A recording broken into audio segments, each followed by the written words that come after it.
Welcome back to the AI Daily Brief Headlines Edition, all the daily AI news you need in around 5 minutes.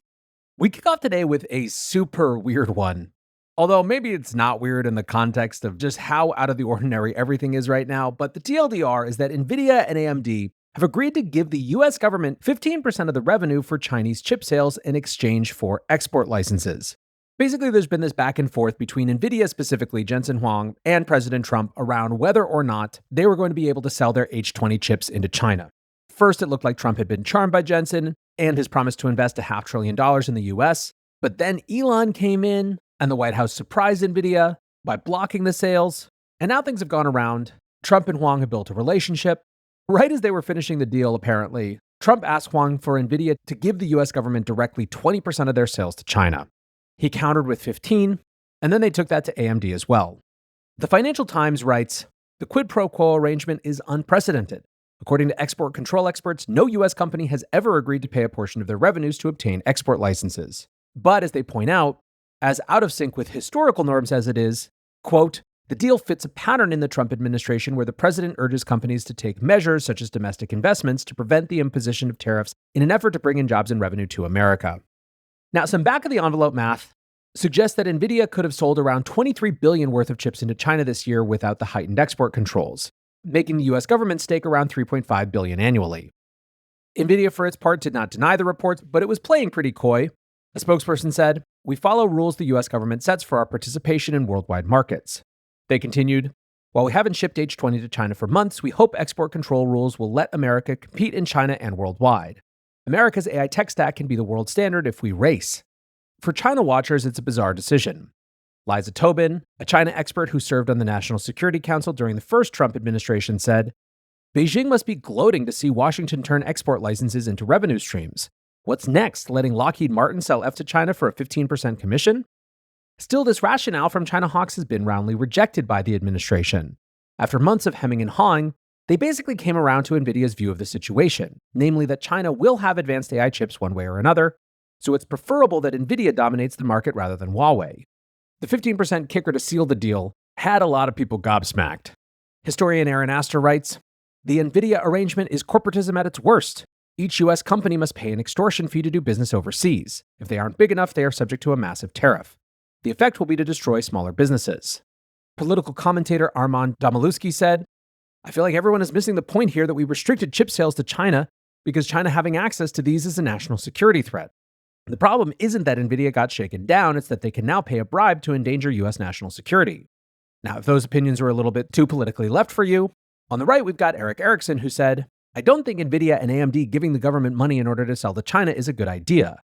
And everyone saying it is good will be livid when the Democrats build upon the precedent. Carnegie Endowment fellow Peter Harrell writes, the Chinese would pay a lot for F-35s and advanced US military technology too. Regardless of whether you think Nvidia should be able to sell H-20s in China, charging a fee in exchange for relaxing national security export controls is a terrible precedent. In the finance industry, meanwhile, some are suggesting that it's starting to look like capitalism with mob characteristics. Scott Phillips, the CIO of Motley Fool Australia, wrote, Tell you what, we usually mention African nations when talking about sovereign risks, but this is a mafia-style sovereign risk shakedown. Still, others on Wall Street are adapting just fine.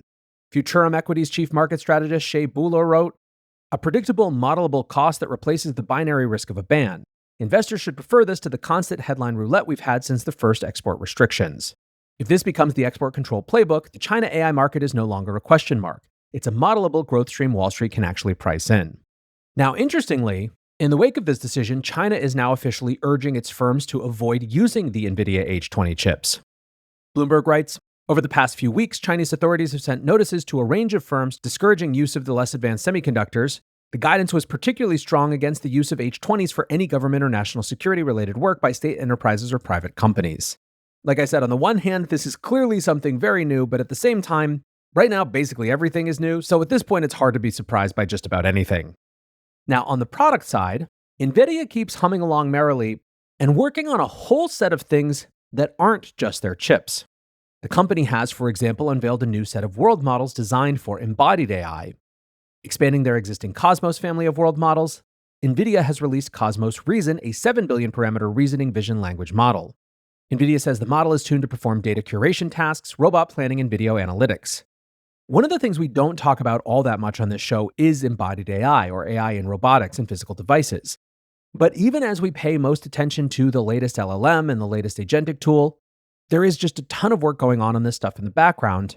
And when it comes to big transformative opportunity, a lot of that work is likely to have as big an impact as anything happening over in vibe coding land. Even if you're not paying all that much attention, it's a good reminder that Nvidia is very much working on things far beyond just their chips.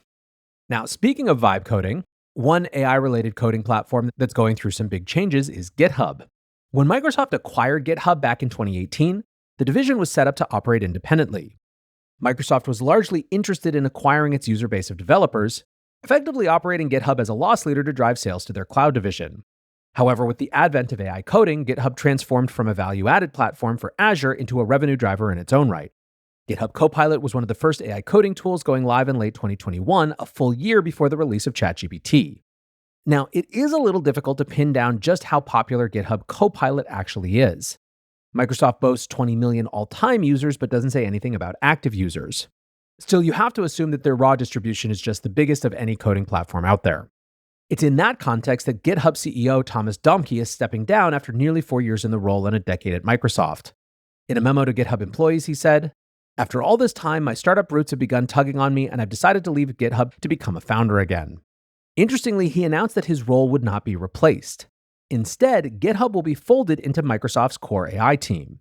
This is the new AI engineering team led by former Meta executive Jay Parikh. The team is separate, however, from the consumer-focused AI team led by Mustafa Suleyman. The implication, obvious I'm sure to you AI Daily Brief listeners, is that Microsoft is recognizing that GitHub is no longer just a hub for developer relations, but rather a core tool in the AI competition. AI coding has become the most important vertical in enterprise AI, and GitHub Copilot is Microsoft's main play in that field. Bringing it closer suggests that Microsoft is appreciating the competitive dynamics, although of course what it means for GitHub users remains to be seen. One person responded to Thomas's post on X saying, "Please tell me you're going to reinvent GitHub," to which he responded only with a winky face emoji. Now, one other interesting note, sort of to do with GitHub, certainly to do with the AI coding competition overall, has to do with Anthropic's revenue. A few weeks ago, we learned that Anthropic had reached $5 billion in ARR, driven largely by the release of Claude 4 and its heavy use in AI coding. Unpacking the numbers, $3.1 billion of the $5 billion comes from API revenue, which was, at least at the time, higher than OpenAI's API revenue. However, half of that number comes from just two customers, Cursor and GitHub Copilot. Peter Gostev, the head of AI at Moonpig, posted, "OpenAI and Anthropic both are showing pretty spectacular growth in 2025, with OpenAI doubling ARR in the last 6 months from $6 billion to $12 billion, and Anthropic increasing 5x from $1 billion to $5 billion in 7 months. If we compare the sources of revenue, the picture is quite interesting. OpenAI dominates consumer and business subscription revenue. Anthropic just exceeds on API, $3.1 billion versus $2.9 billion. Anthropic's API revenue is dominated by coding, with two top customers, Cursor and GitHub Copilot, generating $1.4 billion alone. Plus, Anthropic is already making $400 million ARR from Claude Code, double from just a few weeks ago. My sense," he writes, "is that Anthropic's growth is extremely dependent on their dominance in coding. Pretty much every single coding assistant is defaulting to Claude 4 Sonnet. If GPT-5 challenges that with, for example, Cursor and GitHub Copilot switching to OpenAI, we might see some reversal in the market." And this is why, of course, that one of the most important parts of the GPT-5 story was the extremely competitive pricing. At this stage, studies have found that most AI coders are more focused on having the best model than they are on price. And so far, at least, 5 days or whatever it is into the GPT-5 adventure, it doesn't seem to me like Claude's coding dominance is under major threat. At the same time, it's clear that the pricing model is directly pointed at Anthropic. So this battle just got a lot more interesting. For now, however, that's going to do it for today's AI Daily Brief Headlines edition. Next up, the main episode.